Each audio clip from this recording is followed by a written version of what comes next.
Have you ever had a situation where you just prayed and prayed and prayed and asked for wisdom, but you just couldn't seem to log on to what you were supposed to do next?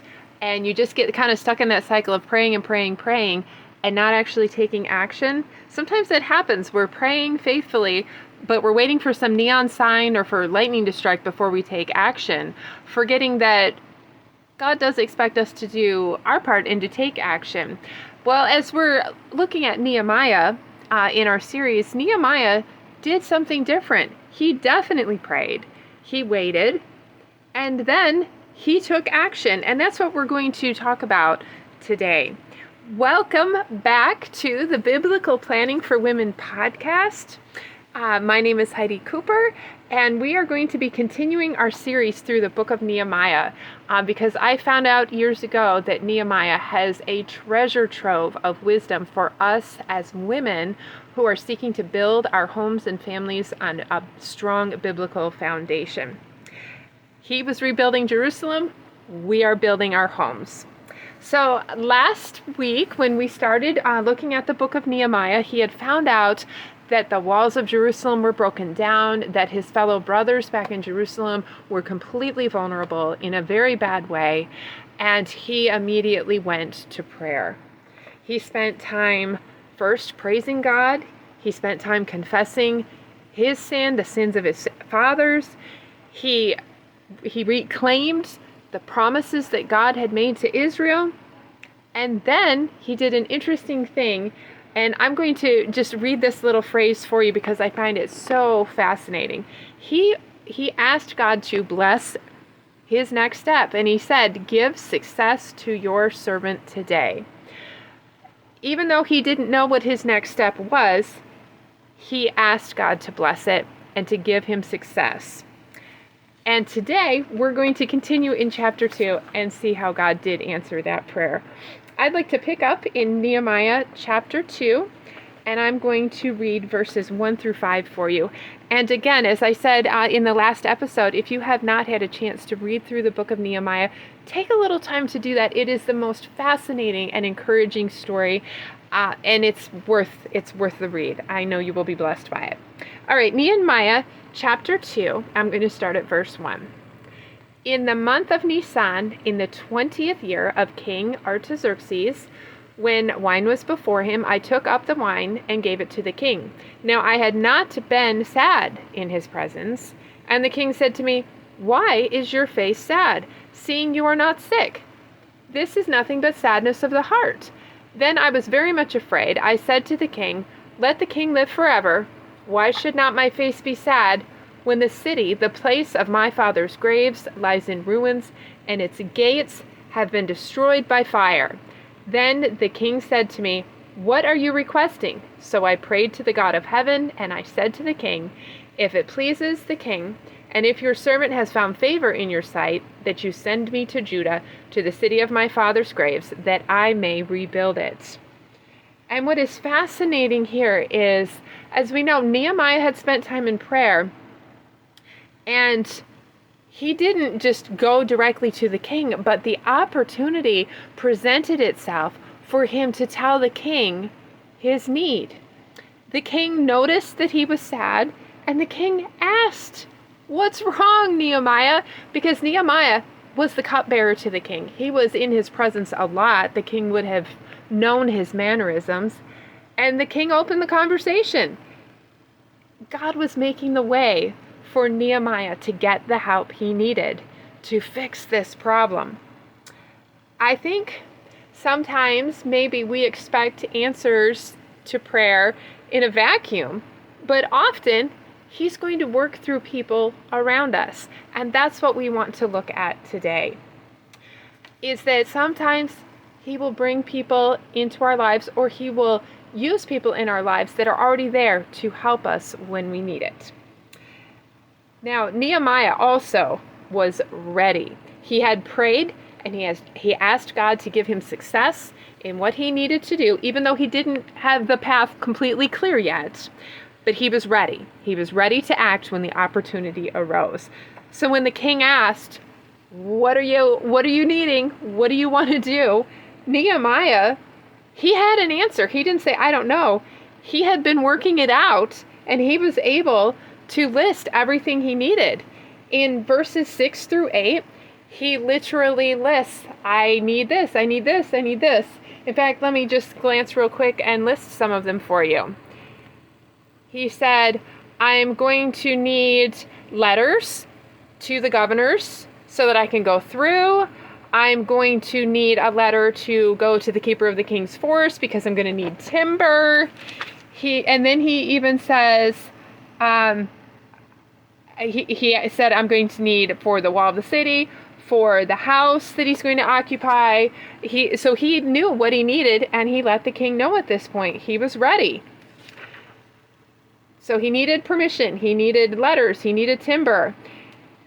Prayer was laying the groundwork and making sure that he was on the same page as what Yah had in mind to happen. And then he was able to plan wisely after spending that time in prayer. And that's what we need to do as well. We start with prayer when we're facing a situation, or we're looking to improve the situation in our home. We're looking to create new habits. We're looking to fix problems. We pray to get our mind and our heart on the same page as God. And then we can plan. And he gives us wisdom to plan carefully and to get things right. And when I first read through Nehemiah, looking at it like, what can I learn as a woman? I was trying to get things in order in my house, and I was feeling like surrounded by catastrophe and chaos, and it was frustrating. And I was trying to do things, just use this chore chart, or use this notebook, or all different kinds of ideas. But after looking at the pattern that Nehemiah gives us, I decided I should go ask my husband what he thinks. And so I did. I said to him, what do you think? What one thing could I do that would make the biggest difference in the house? And it was kind of surprising because I thought maybe he'd tell me to clean the house or, keep a stricter schedule, but he didn't. He actually said, you need to set up a meal plan, because that he was seeing kind of from the outside, that was causing the biggest frustration. And I was like, how can just knowing what's for dinner solve things? But I decided to trust his advice because he lives here too. And I followed it, and it really was a key that helped me to get a lot of other things in order behind it. In our home, that was a big sticking point. And so being able to get a meal plan in place did make a huge impact. And because I was willing to just go and ask him how to handle it, what actually needed fixed first, it really helped. So I just want you to think about that as we're going through Nehemiah. Ask your husband, ask a close friend, whoever would be a good person for you to go to in your current situation, and ask for their advice, honestly, not, sarcastically, like, oh yeah, what do you think I should do? But honestly, get their feedback and ask them, what one thing would make the most difference? What should I fix first? And then focus on that. And you might find the same thing that I did, that might be the first domino that helps you get other things in place as well. So for me, it was meal planning. And so what I started doing is I created a rotating menu. And I still have a rotating menu many, many years later.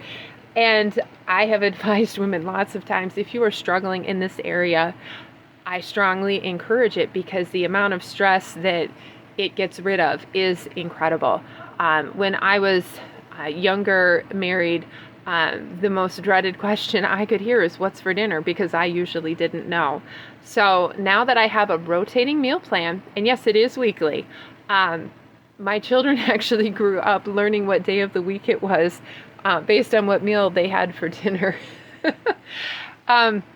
But it is an incredible tool because it made grocery shopping easier. It just everything got easier because I didn't have to figure out dinner every day. So if you'd like me to share my rotating meal plan sometime, I'd be happy to. Let me know if you've got a place that you can comment where you're listening to this. Let me know if you'd like to hear it, and I'll do an episode on specifically on a rotating meal plan. But the key is that I asked for that help outside of myself, and I followed the advice, and it did make a huge impact in how our day-to-day routine played out. So pray first, and then you're in a position where you can wisely plan. And sometimes we do need help outside of ourselves. And then we can take that next faithful step. One thing that can make a big impact. I didn't go and try to fix everything. I focused on just getting that in place like he suggested. And then that was the next step that allowed me to then fix the next thing and then the next thing. So it's just finding out then, what is the next step? And it's okay if we need to go outside of ourselves to ask, what is that next step? So this week, I'd like to challenge you to ask yourself 2 questions based on what Nehemiah did here with the king. The first one is, who is a wise person that I can seek counsel from? If you're trying to fix these broken places in your home and your routine, who can you go to that will give you wise counsel to get you started in identifying what your next step is?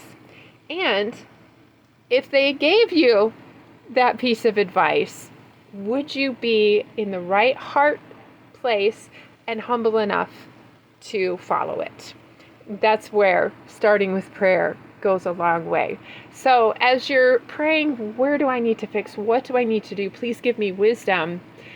And then when you ask for help so that you can lay out a plan, ask him to help you to be humble enough to receive it and to follow that advice, because they're going to see things that maybe you don't, like my husband did. So yeah, sometimes we ask for advice and we want them just to agree with us. Nehemiah was ready for help when the king asked him what was wrong, and we need to have that same attitude as we're approaching our homes and wanting to be faithful stewards of our time and our resources. So if you are feeling overwhelmed today, it happens. Don't believe that lie that you've got to figure everything out by yourself. First of all, we have God to help us. Secondly, we can seek wise counsel and then faithfully take that next step that is presented to us, either Yah showing you in prayer or through someone's wise counsel. Both are ways that he works to show us what the next step is. And then you can just lay that next stone in the wall, as it were. We're not building the whole wall. Remember Nehemiah and everyone else helping him build, it took them 52 days. We are just laying the next stone. But as we keep doing that, we will eventually have a strong and sturdy wall. So if today's episode in Nehemiah, I love the book of Nehemiah, if it encouraged you, be sure to join us every Thursday at 7 p.m. and keep listening to learn what Nehemiah has to teach us, and as we go along, what the Bible as a whole has to teach us about planning and biblical principles. I'd also love for you to subscribe if you have an option to do that where you're listening, and leave a review. That helps other women to find us and discover these biblical principles so that they can make progress in their planning and their homemaking as well. In the description, there we go, you'll find a link to my biblical planning starter kit, which has resources to get you started on the journey to be using your Bible as your first planning tool. So until next time, which will be in another week, you don't have to do everything today. Just take the next step that Yah puts in front of you. Be faithful in that. All right, we'll see you next time.